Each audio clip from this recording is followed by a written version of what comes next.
Eu vou ler para vocês, livro de Apocalipse, capítulo 22. Disse-me ainda, essas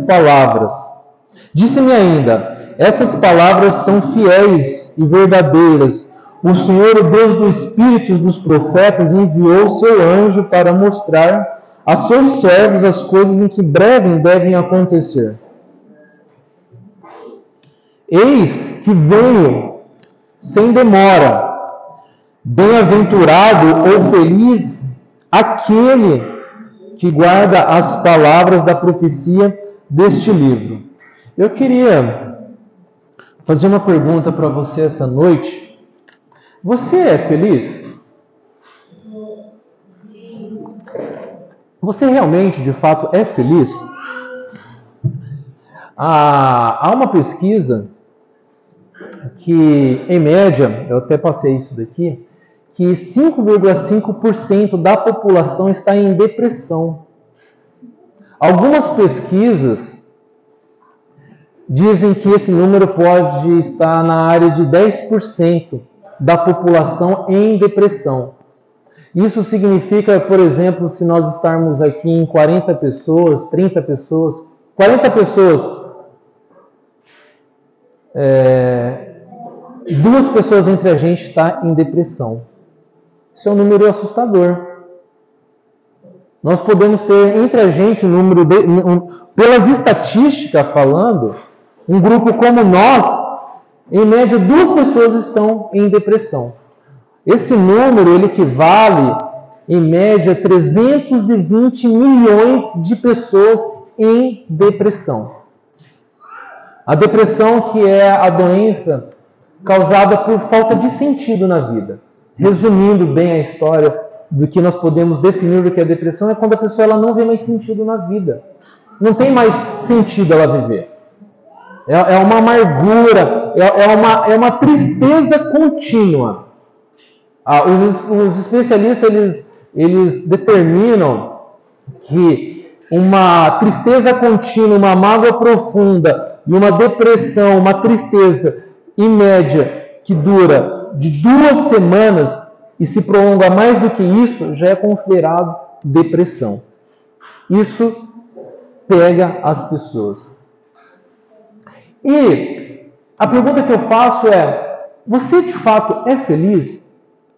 Porque a depressão, como os próprios especialistas dizem, ele é uma figura, ele é um resultado de uma pessoa, de um ser humano não estar tendo sentido na vida. Ele não vê sentido para a vida. E muitas vezes, a falta de nós não termos visão, de propósito, ou para que nós fomos criados, assim como a Bíblia diz, bem-aventurados que guardam as palavras e a profecia deste livro, a falta de nós não enxergarmos propósito, a falta de nós não vermos com um olhar mais crítico, um olhar mais sábio e um olhar mais profundo da função da nossa existência, isso causa uma falta de sentido nas nossas vidas. E que pega até as igrejas, pega até líderes, pega até muitas vezes pastores. E o que sobra para uma vida que não tem sentido, que não tem uma visão, uma vida que não faz sentido, que você não vê uma saída, é simplesmente você começar a olhar para as coisas perto, para as coisas rasas, e também não ver sentido nessas coisas. E aí que começam os nossos problemas, aí que começam os nossos dramas, e aí que começa a mensagem, e aí que começam as reclamações, e aí que começam as desculpas. Por isso, Leandro, o tema da nossa mensagem é: o seu maior mal é a reclamação e as desculpas. Porque a reclamação, Michel, e as desculpas, ele é um fruto natural de que não está tendo uma visão maior de vida, é um fruto natural de que não está vivendo o seu propósito, ou aliás, não sabe qual é o seu propósito, ou às vezes apoiou a sua vida, toda a sua inclinação, todos os seus desejos e toda a sua força para as coisas que não realmente trarão sentido para a vida. Porque o nosso fim não é as coisas. O nosso fim não é o seu casamento, o nosso fim não é o seu filho, o nosso fim não é o seu trabalho, o nosso fim não é o nosso dinheiro, o nosso fim não é as nossas coisas. Mesmo até que essas coisas sejam de princípios, sejam gloriosas, mas todas essas coisas elas devem apontar para o seu propósito.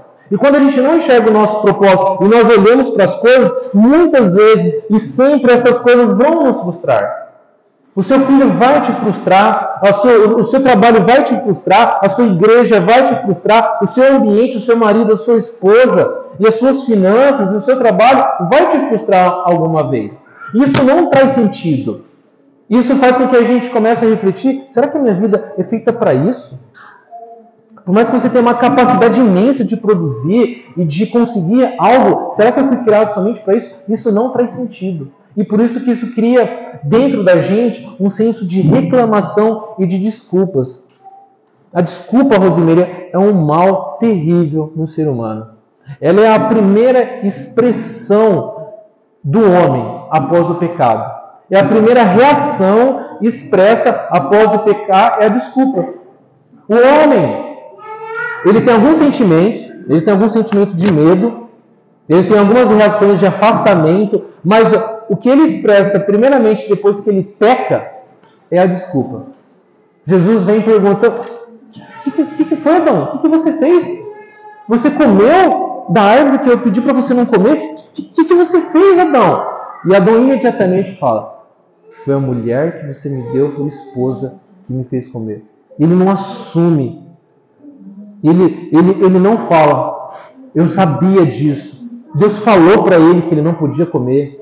Deus explicou as consequências, todos os detalhes do mal que poderia acontecer se ele comesse. Ele fala, foi a mulher que você me deste. E muitas coisas, às vezes a gente reclama das coisas que Deus dá pra gente. A gente dá desculpa das coisas que Deus dá pra gente. A gente reclama do que acontece com a gente. E assim foi com a Eva.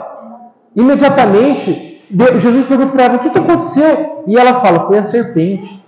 Ela não confessa que criou um desejo na mente dela, que passou na mente dela, assim como a Bíblia diz, Deus não tenta ninguém, mas cada um é tentado pelo seu próprio mau desejo. Ela não confessa que o coração dela construiu isso, mas a desculpa é uma reação do homem. A desculpa, ela está dentro de você, dentro de um corpo pecaminoso. Após que Adão pecou naturalmente, isso pega toda a humanidade. O senso de pedir desculpa a todo momento. E muitas vezes, Clarinha, uma igreja não cresce, muitas vezes nós não crescemos em todos os sentidos da nossa vida por conta da desculpa. Só porque a gente tem esse componente nas nossas vidas. A gente precisa tirar imediatamente as desculpas da nossa vida e as reclamações. A desculpa é um fator primordial para não permitir o seu crescimento. Uma igreja que dá desculpa, uma pessoa que dá desculpa, uma pessoa que reclama, é uma pessoa que não está crescendo. E isso pega a gente. Por isso que eu pergunto se você é feliz. Porque nós somos condicionados. Assim como a Bíblia diz, esse mundo jaz no maligno. O Deus deste século, com D minúsculo, cegou o entendimento dos incrédulos para que não vejam a luz do nosso glorioso Jesus Cristo. E nós somos um produto. Nós estamos inseridos no mundo corrompido, baseado e informações que chegam para a gente, para nós sermos pessoas fracas. Nós somos formatados a toda mente, por isso que a Bíblia e o próprio apóstolo nos exorta que nós temos a transformação pela renovação da sua mente, porque nós somos inseridos dentro de um contexto que faz que nós sejamos pessoas fracas, que nós sejamos pessoas mais sensíveis. Nós cada vez mais somos imediatistas. Nós precisamos cada vez mais entender aonde nós estamos inseridos. Nós sempre queremos as coisas para ontem. Isso é porque você vive no mundo assim. Você é formatado no mundo que faz com que você seja cada vez mais mimado. Nós estamos vivendo uma sociedade mimada. Uma sociedade que não é forte, que não assume seus erros. Você quer um lanche, você vai lá, pede no seu aplicativo, 10 minutos o lanche está na porta da sua casa. Você quer arrumar um trabalho, você procura no aplicativo, você quer ser um trabalho, você manda lá um e-mail para os recursos humanos, você nem precisa sair para trabalhar, mas hoje você trabalha dentro de casa de chinelo, com o seu copinho de café. Você quer alguma coisa, você vai na internet, você pede, você não quer mais, você vai na internet e você cancela. E é tudo imediato, tudo acontece, você pediu e chega. E quando as coisas não acontecem, você frustra, porque cadê? Cadê o meu acesso? Cadê as minhas coisas? Cadê os meus bens? Cadê o imediatismo que vem para mim da forma que eu quero? E nós estamos vivendo uma sociedade assim que não se permite frustrar. A gente não pega nem mais fila hoje. Antigamente a gente era condicionado a ter, não que seja ruim, mas a gente era condicionado a ter espera. A gente tinha que ficar nas filas do banco meia hora para pagar a nossa conta de água, de telefone, de luz. 40 minutos. Vai falar para um jovem esperar ou esperar hoje. Fala para um jovem que ele tem que esperar. A gente não sabe mais o que é espera. Nós estamos sendo criados como seres imediatistas. Nós queremos tudo para ontem. A sociedade ela é condicionada para ser fraca. Não que isso é ruim, não que nós somos contra a tecnologia, mas você tem que ter uma visão, pelo menos, de saber onde você está inserido e que você deve ser uma pessoa forte. Deve ser uma pessoa de decisão. Deve ser uma pessoa que é guiada pela palavra de Deus. Por mais que você é acostumado ao seu redor a não ter os princípios que a palavra te rege. Mas o tanto que você tem de palavra permite você perceber como que o mundo está sendo conduzido. E por isso é importante nós entendermos onde nós estamos. Nós sempre queremos as resoluções dos nossos problemas, imediatamente. E nós recorremos ao alto escalão. É a sociedade como vive hoje. Nós queremos que se resolva tudo. Nós queremos que o governo resolva tudo para ontem. Nós queremos que as nossas lideranças resolvam nossas vidas para ontem. Eu quero que o meu governo, eu quero que alguma coisa aconteça na minha vida. Esse é o nosso desejo. E a gente quer que o nosso governo resolva alguma coisa na minha vida, mesmo que eu esteja aqui sentado no meu Instagram, no meu Reels, no meu Story, nas minhas timelines no Facebook, no meu Netflix, nos meus filmes, mas eu estou vendo aqui tantas injustiças e eu vou postar e eu vou fazer alguma coisa sentado do meu sofá, com a minha Netflix via gato. Ou talvez com o meu IPVA não pago na garagem, ou talvez com as minhas vendas que eu faço em notas fiscais, ou muitas vezes traindo a minha esposa, traindo meu marido, ou muitas vezes nas conversões que eu tenho junto, no mesmo celular, que eu publico as injustiças e eu estou vendo pornografia. E a gente leva toda a nossa resolução dos problemas terceirizado para o alto escalão. E nós queremos que o alto escalão resolva as nossas vidas, os nossos problemas. Nós queremos que o governo resolva os nossos problemas. Mas muitas vezes nós não resolvemos os nossos problemas. Muitas vezes nós queremos que as autoridades, as lideranças, sejam os propulsores da resolução dos nossos problemas. Muitas vezes você quer que o seu pastor resolva a sua vida espiritual. Muitas vezes você quer que o seu líder resolva a sua vida. Mas quanto que você tem dedicado a sua vida em ler a palavra de Deus?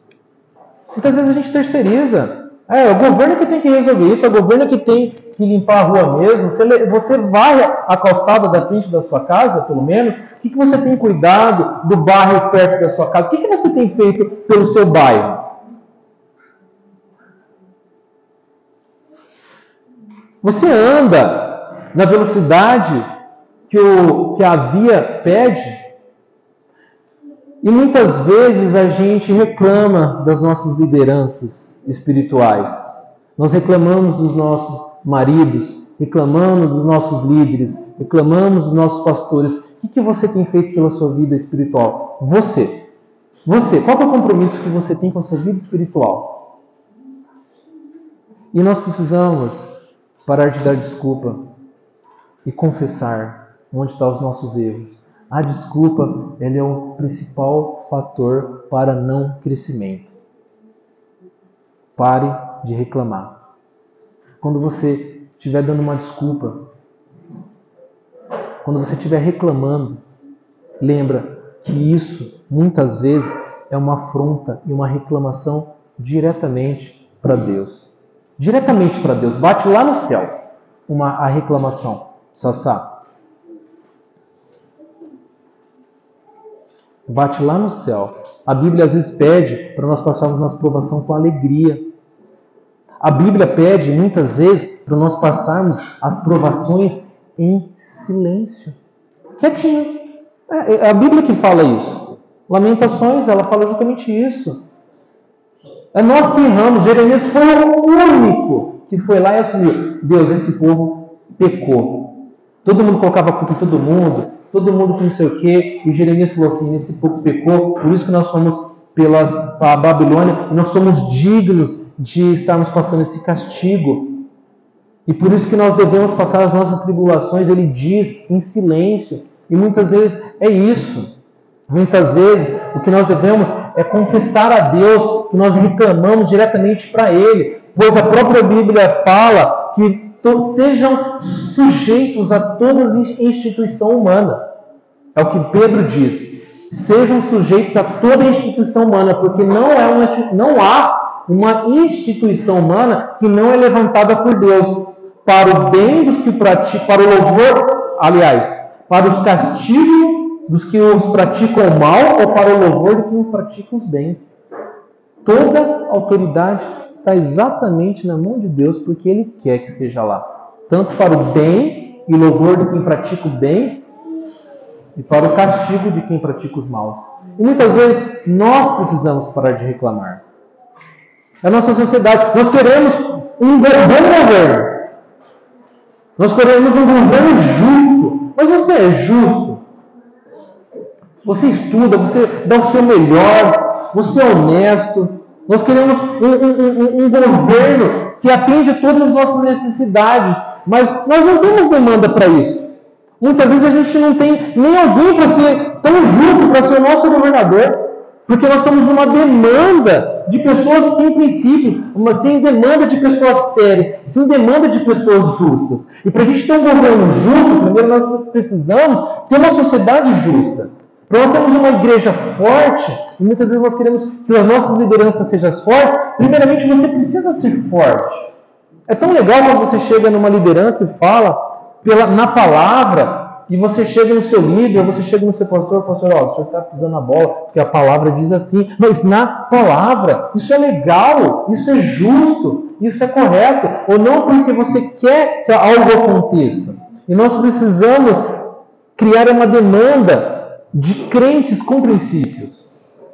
A nossa igreja só vai crescer quando nós formos crentes com princípios todos, a todos. E nós precisamos parar de pedir desculpas. Nós precisamos criar uma demanda. Primeiramente, Michel, a gente tem que entender que esse mundo ele não vai ser regenerado. Esse mundo ele vai ser destruído. Não há nenhuma ferramenta, nenhum meio, nenhum departamento ou nenhuma instituição, seja política, seja cultural, artística ou profissional, que vai mudar o mundo por completo. Esse mundo tende a ser destruído. É o que vai acontecer. Mas nós precisamos fazer o nosso melhor, ainda assim nesse mundo, da forma que nós podemos fazer. Quando o povo ele vai para a Babilônia, ele vai sendo provado, ele vai ser castigado. Jesus fala para ele, vocês vão para a Babilônia, mas vocês plantem jardim, vocês vivem lá como que vocês não são de lá, mas vocês vivam como que vocês fossem daquela nação, respeitando as suas autoridades, cuidem do lugar que vocês trabalham, construam casas, deixem seus filhos a casar uns aos outros, vivam lá da melhor maneira possível. É como se a gente tivesse esse entendimento, Michel, que a gente não é desse mundo, mas que nós devemos viver nesse mundo da melhor maneira possível que Deus quer. Mas entendendo que esse mundo não vai ser regenerado, que isso ainda não é a nossa casa final. E por isso que o nosso propósito, a nossa visão é muito maior. Nós vivemos muito mais forte, sem reclamar, sem desculpas, porque nós vivemos com um propósito maior, com um sentido maior. E esse propósito nos traz sentido para as nossas vidas. Nós somos criados para não ver propósito. Nós somos formatados para sermos fracos.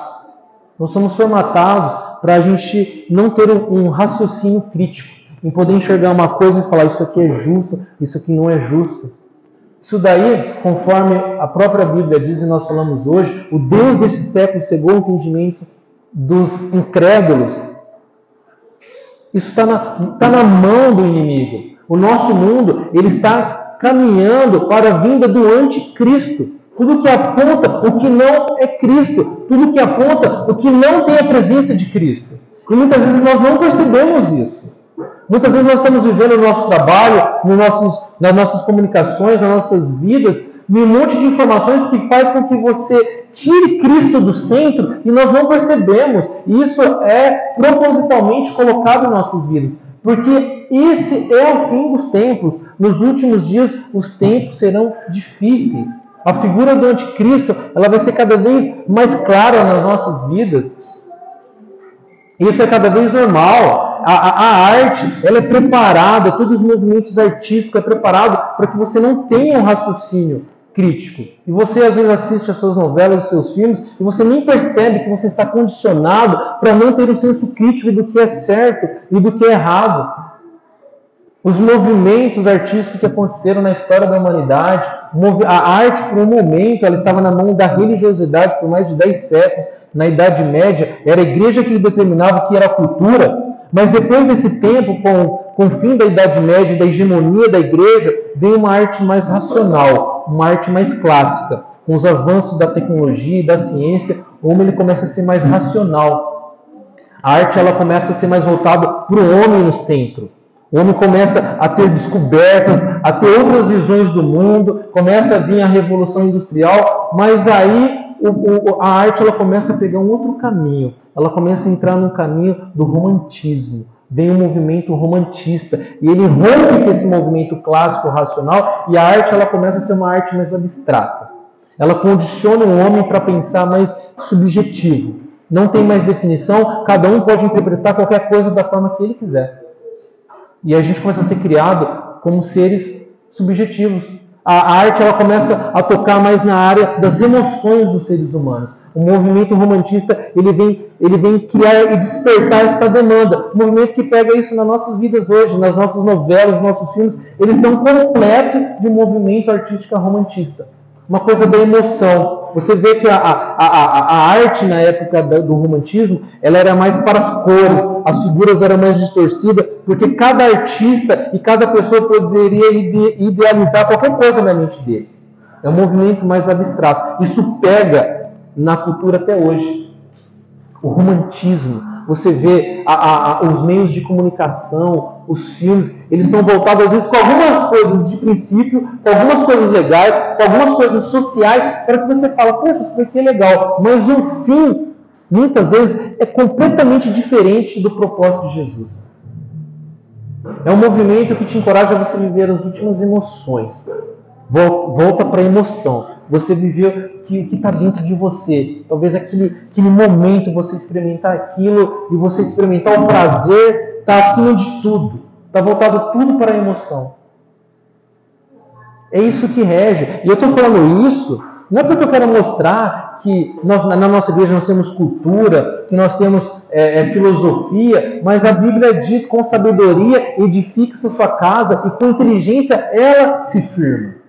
Nós precisamos ser sábios. As palavras dos maldizentes, ela é como comida fina que desce para o mais profundo ventre. Como vaso de barro e escória de prata, assim são os lábios amorosos, mas o coração maligno. Quando te falares suavemente, não confies nele. Nós devemos ser espertos com as comunicações que chegam para a gente. Que muitas vezes está formando uma sociedade fraca, uma sociedade que reclama, uma sociedade que não quer compromisso, uma sociedade que não quer Jesus. Isso está a todo momento sendo falado, em todos os momentos. E para nós sermos felizes, nós temos que ter visão de propósito. Se você quer ser infeliz, se você quer a receita para infelicidade, se você quer a receita para depressão, busque a felicidade. Você quer ser infeliz, você quer sair dessa igreja e você quer ser infeliz e depressivo, comece a buscar a felicidade. Começa a buscar a felicidade nas coisas. Começa a buscar o sentido da sua vida no seu filho, na sua casa, no seu trabalho, nas suas coisas, que certamente você será uma pessoa infeliz. Porque a felicidade, ela não é possível de ser buscada.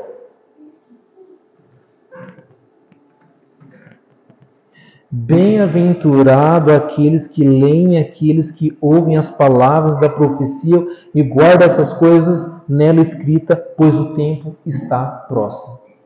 A felicidade, ela é um resultado, ela é um produto de quem está olhando para um propósito.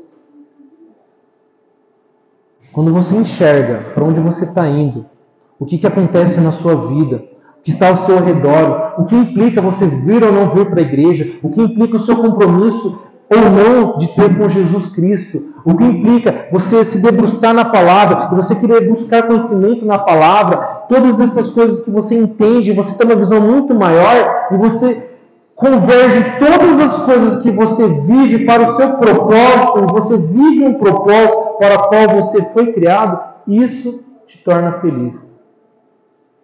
Por que, Sassá? Porque está falando, não sou eu que estou falando.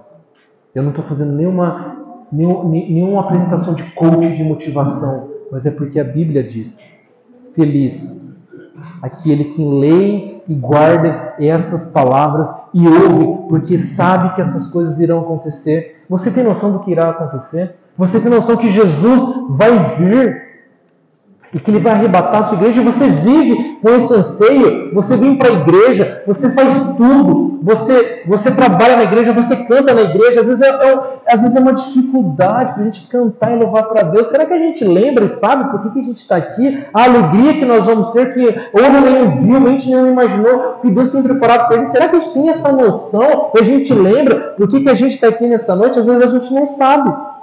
Às vezes a gente vem porque o meu pai veio, porque meus irmãos vieram, ou porque eu nasci aqui, alguém veio, e eu estou aqui também porque meu marido veio, sei lá. Mas não é por causa disso. É porque o fim está próximo, você foi criado com essa finalidade.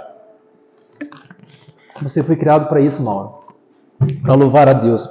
E para nós sermos felizes, a primeira coisa, Cacá, nós devemos criar uma demanda de sociedade de princípios.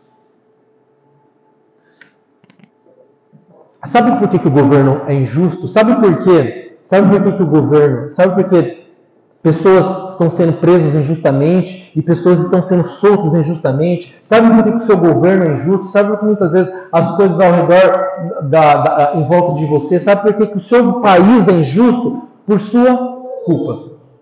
A culpa é nossa. A nação tem o governo que merece. O Brasil, ele tem exatamente o governo que ele merece. Está tudo certo. Está tudo conforme a Bíblia diz. Não está nada errado. Não está nada fora das profecias. O que está acontecendo com as nossas vidas, e o que acontece, mesmo que não será regenerado, mas Deus honra nações que têm princípios, Deus honra nações que têm leis fortes, Deus honra as nações que têm povo forte. E muitas vezes nós queremos ter um governo forte, mas você está jogando o seu todinho na calçada. Muitas vezes nós queremos um governo forte, mas você não tem força para vir para a igreja. Muitas vezes você quer um governo forte, muitas vezes você quer uma sociedade forte, mas você não vive com princípios. E a culpa do nosso governo é nossa. Nós só seremos felizes quando nós criamos uma demanda de pessoas fortes, de pessoas que sabem, que buscam. Quantos livros da Bíblia você leu nessa semana? Quantos versículos você decorou essa semana? O brasileiro, em média, ele lê de 1 a 4 livros por ano no máximo. Quantos países desenvolvidos leem de 16 a 20 livros por ano? Quantos livros você leu? Você já tentou buscar saber qual é a história do seu país? Você já tentou saber qual é a história da sua cidade? Você já teve curiosidade para saber a história da sua família, por exemplo? Conversar com seu pai, sua mãe? Como que eram seus pais? Como que eram seus avós? Para saber onde você está inserido, quais são os dramas, os porquê das coisas. Não, mas a gente está inserido nas nossas redes sociais, mas a gente não busca conhecimento. A culpa é nossa, Clarinha. É sua culpa.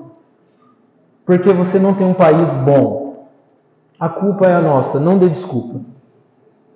E isso não agrada. Isso não é legal, mas é necessário. Porque o ser humano ele é formatado para estímulos. O ser humano ele é formatado, o cérebro do ser humano é formatado porque tem barulho, ele gosta. Tem uma festa cerejeira, ele gosta porque tem barulho, tem cores, tem pessoas, tem inspirações. O cérebro ele é voltado para inspirações.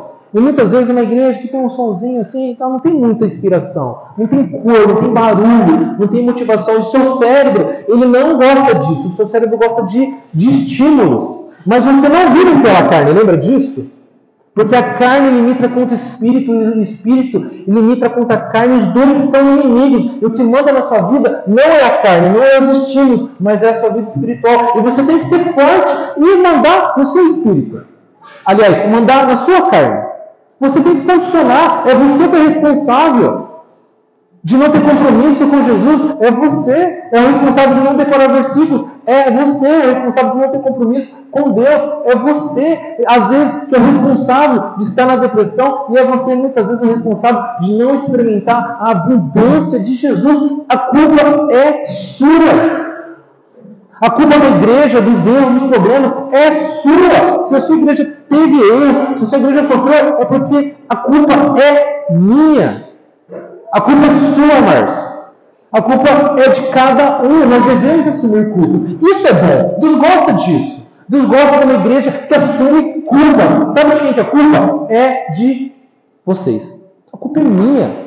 Vamos assumir culpa porque nós não queremos, às vezes, crescer. Porque às vezes a gente está fraco, a gente está cansado, a gente não canta com alegria. Porque nós não queremos. Nós devemos confessar. Jesus gosta disso. Isso traz crescimento. Não, a culpa foi da mulher que o Senhor me deu. A culpa foi da serpente. Não. A culpa é sua. Nós devemos ser fortes. Deus gosta disso. Quando você começa a assumir as culpas, você começa a identificar, você cresce. Muitas vezes a gente coloca a culpa no patrão, a gente coloca a culpa em alguém que passou a perna. Mas o que você tem feito para você crescer profissionalmente? A gente só reclama, a gente tem que assumir culpas. Então a primeira coisa, Cacá, é isso, nós criamos uma demanda. Nós devemos ser bênção ao redor da gente. O que você tem feito por seus vizinhos? Quantos vizinhos você tem convidado, você tem dedicado, fazendo um bolinho lá, bem baratinho, com a farinha, com o ovinho, vem trazer um bolinho para você. E aí você começa a ter uma relação, você investe na vida de um vizinho. Ah, mas eu não tenho bolo. Pô, leva um copo de água gelada para alguém e começa a conversar e dedicar na vida de alguém. Convida alguém para tomar um café, convida alguém para investir. Seja uma bênção na vida de uma pessoa. Cria uma demanda, escolha uma pessoa. Essa pessoa eu vou dedicar. Paga um curso de violão, paga um curso de teclado para alguma criança. Invista, cria uma demanda de pessoas. Compre um livro, está aqui, ó, um livro para você. A gente tem que criar essa demanda. Irmão, vamos orar junto? O que você tem feito para a vida de uma pessoa? De uma pessoa. Ou uma pessoa que você ligou essa semana, irmão, e aí? Por que você não está vindo na igreja? Nós somos responsáveis. Deus espera que nós fazemos isso. Nós somos responsáveis para criar uma demanda de uma sociedade que conheça Jesus Cristo. A culpa é sua. Você tem que fazer isso. O que você faz com o seu telefone, com o seu carro, com a sua casa? Quantas pessoas você convidou para ir jantar na sua casa essa semana? Quantas pessoas você decidiu convidar? Ou quantas pessoas você permitiu que não fosse te visitar? Ou enfim, o que você tem feito para que as pessoas tenham um senso do que é Jesus e cresçam? E tenham uma demanda de pessoas justa. Antes de você reclamar do governo, antes de você reclamar do pastor, antes de você reclamar das autoridades, o que você tem feito? A gente tem que assumir os nossos erros. Nós devemos parar de dar desculpa, não reclamar, decorar versículos.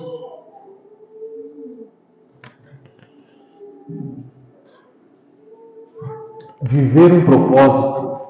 E você levar propósito para as pessoas, quando você faz que uma pessoa enxergue um propósito, naturalmente, uma sociedade, eu vou repetir, quando você enxerga um propósito, verdadeiro. E quando você faz alguém enxergar um propósito verdadeiro, naturalmente uma sociedade se torna justa. É natural, Cacá.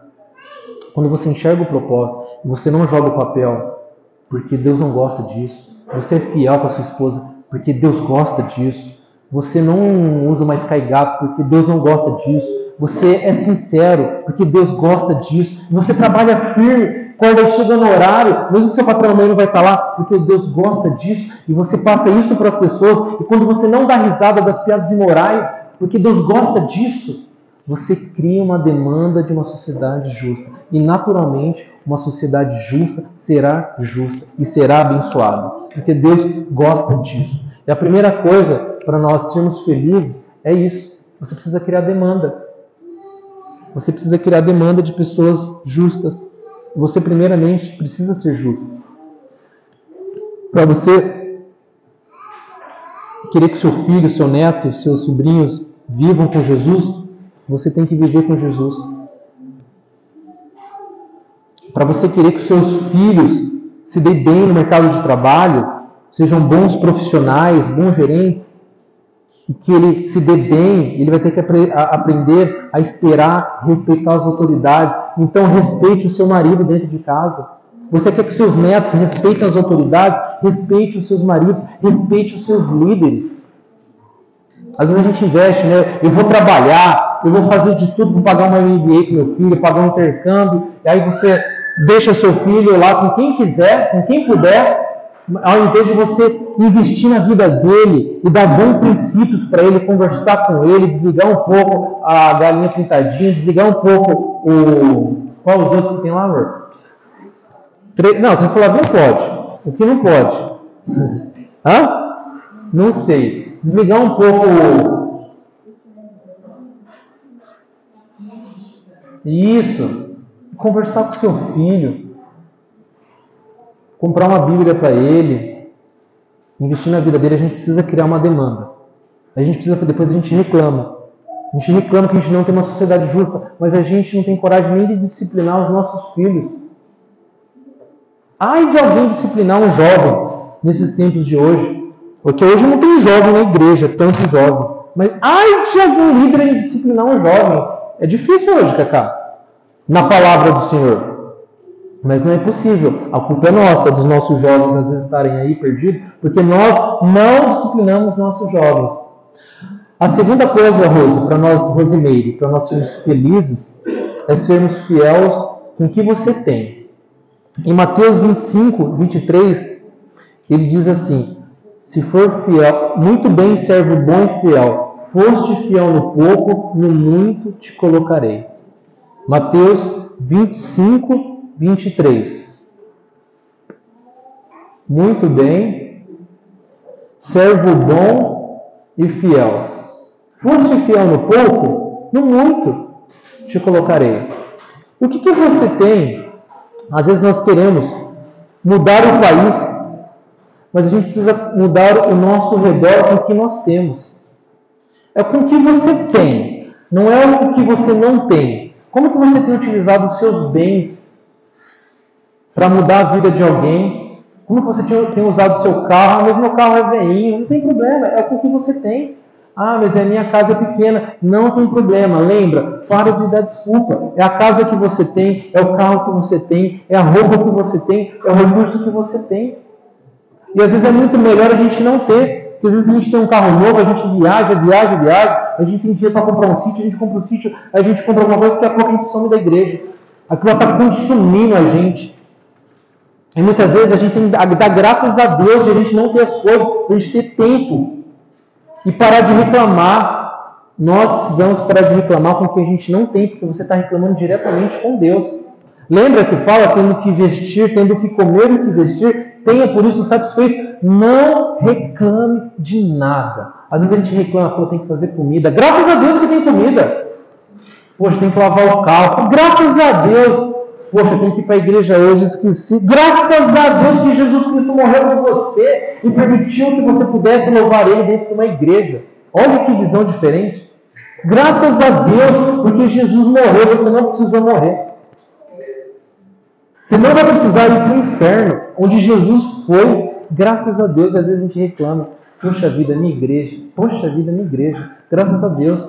Poxa, nossa, mas tem que trabalhar. Graças a Deus, cara, que você vai trabalhar amanhã. Graças a Deus pelo seu trabalho. Quando muita gente não está nem trabalhando. Às vezes a pessoa não quer trabalhar também. Isso é um valor. A gente precisa criar uma demanda de pessoas que querem trabalhar. Um país que tem 51% das pessoas recebendo benefícios, não vai para frente. Quando você trabalha e você pede para ser mandado embora, pega o seguro-desemprego, e logo você está trabalhando com o seguro-desemprego e trabalhando, isso não é certo, isso não é justo. Não vai para frente. Não vai para frente um país que tem 50%. Você paga imposto para mais da metade da população ficar em casa.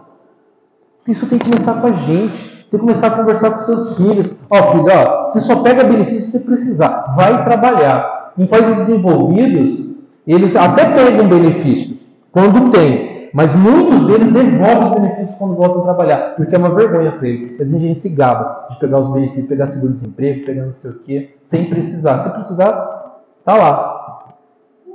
E muitas vezes a gente gosta de ter benefício, né? Porque a gente quer que alguém guie as nossas vidas. Era muito melhor que a gente não tivesse benefício, se a gente pudesse, nós comprarmos as nossas coisas. Nós íamos ter os nossos planos de saúde, nós temos a condição de comprar comida, nós temos os meios de transporte, não precisa que alguém dê pra gente. Mas, com o que você tem? O que você tem feito? Com o que você tem? Com a bicicletinha que você tem? Quanto você tem se dedicado a Deus? É com os bens que você tem. Sem reclamar, mas é porque o irmão lá tem um carro melhor. Por isso que ele faz isso. Não, Deus está pedindo para você honrar a Ele com tudo que você tem. Sem reclamar. Como que você tem honrado ao Senhor com pouco que você tem? Às vezes nós reclamamos. Mas é que eu não consegui por causa de alguém. É que a minha vida foi difícil. É porque não sei o quê. E você começa a dar desculpa, e você dá desculpa porque você não está vendo o seu propósito. Você começa a reclamar porque meus pais foram assim, porque minha igreja foi assim, porque meu patrão foi assado, porque meu marido foi isso, minha esposa foi isso, por isso que eu não consegui, por isso que eu não fui, por isso que eu não cheguei. E muitas vezes a culpa é nossa. Nós precisamos parar de reclamar e ser fiel no pouco que a gente tem. Se você tem dificuldades, se realmente seu marido é difícil, se realmente seu patrão é difícil, se realmente a situação é difícil, que você já mapeia essa situação para saber o que você tem de fato o que fazer. Quais os caminhos que você tem que percorrer, quais são os desertos que você vai ter que passar para você fazer e conseguir as coisas que você quer. E parar de reclamar e pôr a culpa nos outros. Você vê essa figura, essa atitude no próprio José do Egito. Você não vê José reclamando. Um cara fiel. Ele começa primeiramente sendo fiel ao pai. Ele gostando do pai dele. Tratando bem o pai dele. Aí ele é vendido injustamente como escravo. E ele não reclama. Ele fica quietinho. Ele trabalha. Ele é o melhor escravo. E ele cai na mão do Potifar. Ele cai dentro da realeza. E aí injustamente a mulher do Potifar fala, calúnia dele. Fala que ele queria ter relação com ela, e ele não queria, e ele foi preso por conta disso, ele não reclama, e na prisão ele faz o melhor que ele tinha ali. Na prisão. Às vezes a gente sofre e não faz o nosso melhor. E dentro de uma prisão, você pode fazer o melhor. A gente reclama, né? Pô, eu estou preso aqui nesse trabalho, estou preso dentro de casa, estou preso nessa igreja. Dentro de onde você está preso, você pode fazer o seu melhor também. Às vezes a gente reclama, me sinto sozinho nessa igreja, me sinto sozinho na minha casa, me sinto sozinho no meu trabalho. José também estava sozinho, dentro de uma prisão que estava sendo melhor. E por conta disso, Deus honra dele e dá o dom para ele interpretações, e ele interpreta o sonho do faraó. E aí ele se torna governador do Egito. Você tem reclamado? Você está preso?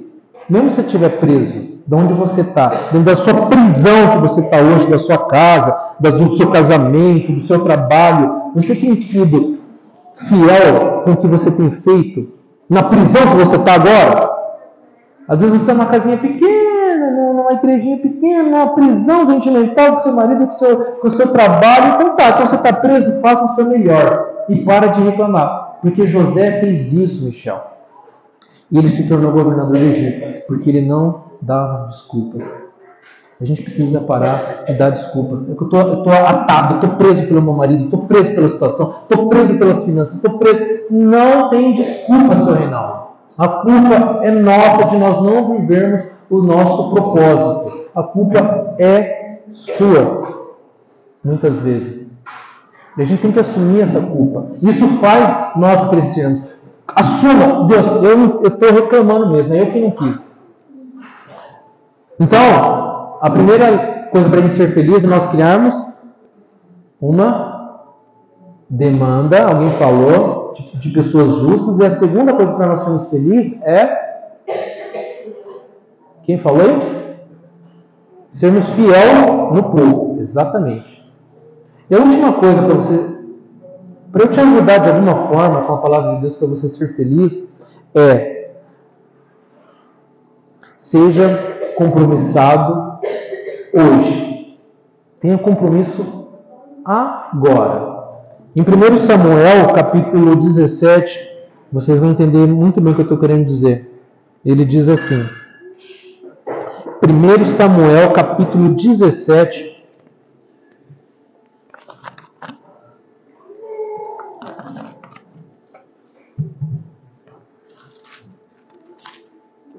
ele diz assim,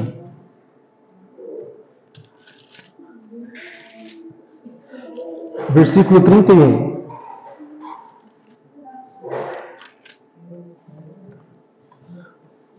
Só para a gente entender o contexto aqui é quando aquela famosa luta de Davi contra Golias.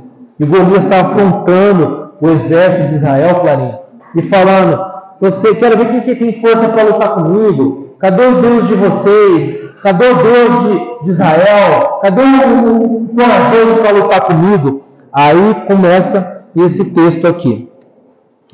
1 Samuel, capítulo 17, versículo 31.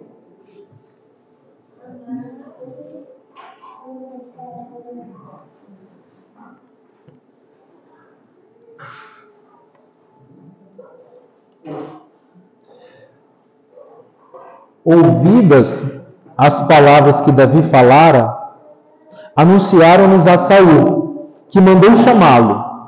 Davi disse a Saul: não desfaleça o coração de ninguém. Olha, um jovenzinho tendo que acalmar o rei. Por causa dele, teu servo irá e pelejará contra o filisteu.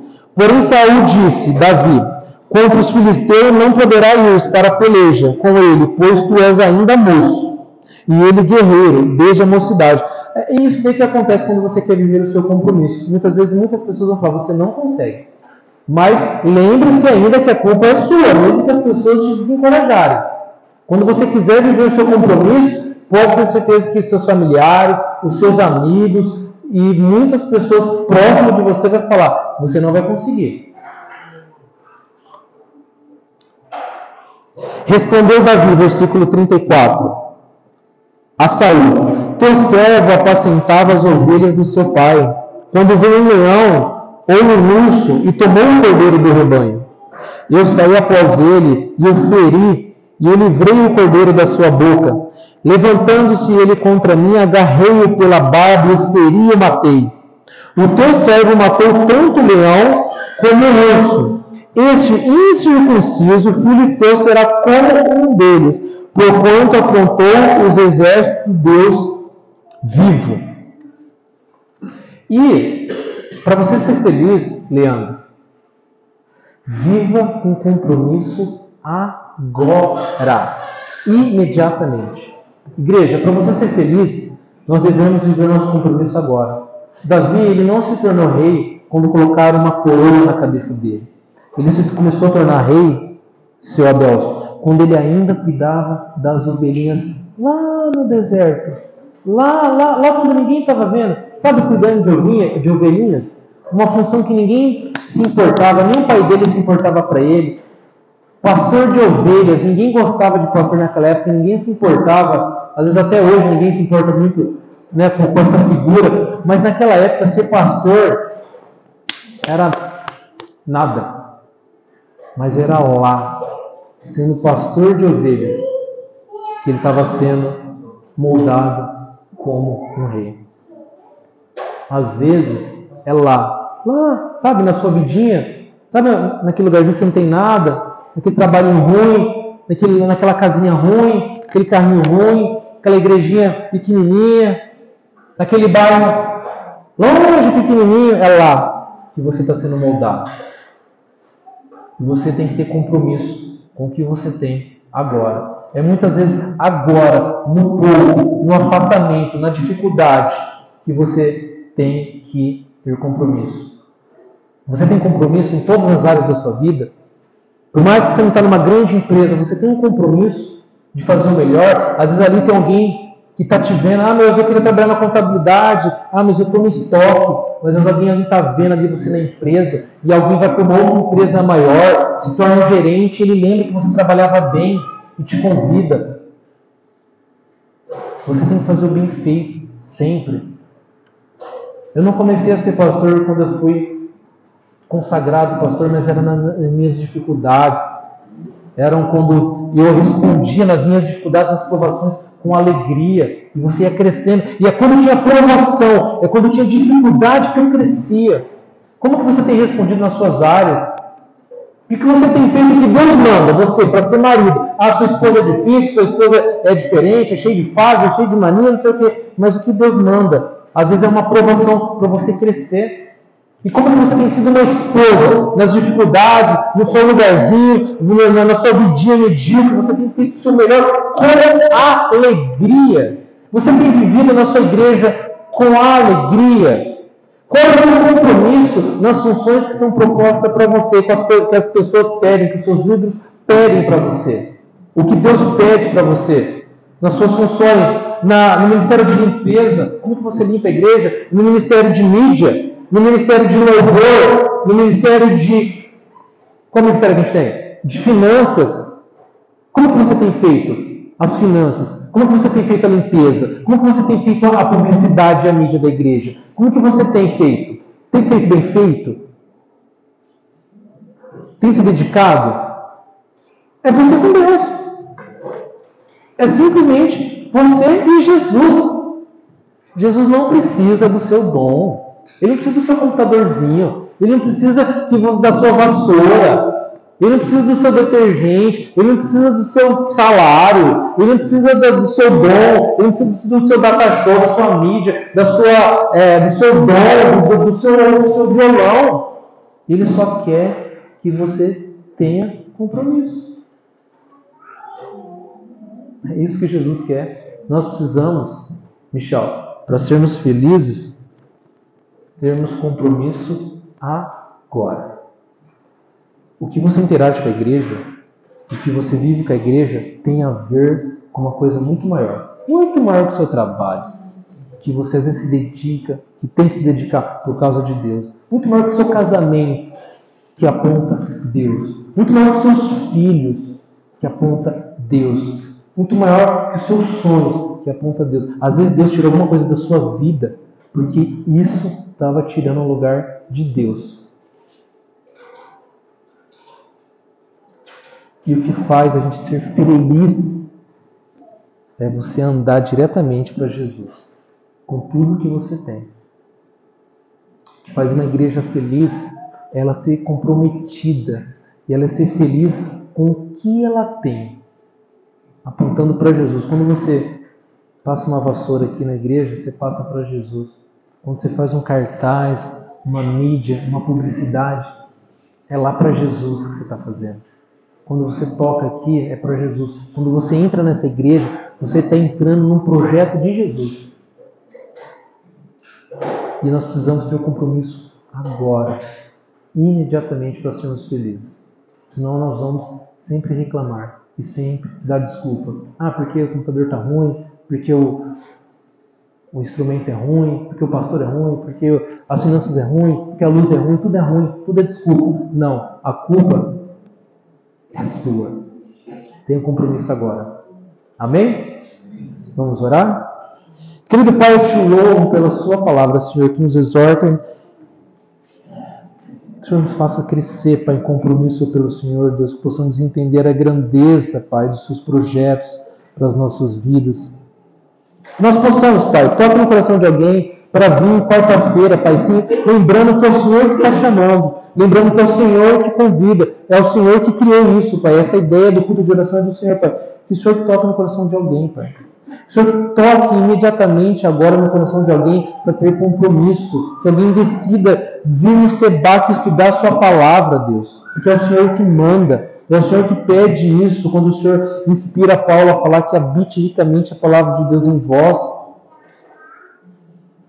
Que assim seja, que haja decisões de compromisso, Pai. Que as pessoas que talvez por algum momento fizeram as coisas relaxadamente, que façam bem feito, Pai. Se alguém limpou a igreja relaxadamente, cantou relaxadamente, alguém fez qualquer coisa relaxadamente para a sua obra, Pai, que haja arrependimento, Senhor. E que nós possamos ter disposição e de nós confessarmos os nossos pecados e pararmos de dar desculpa, Pai.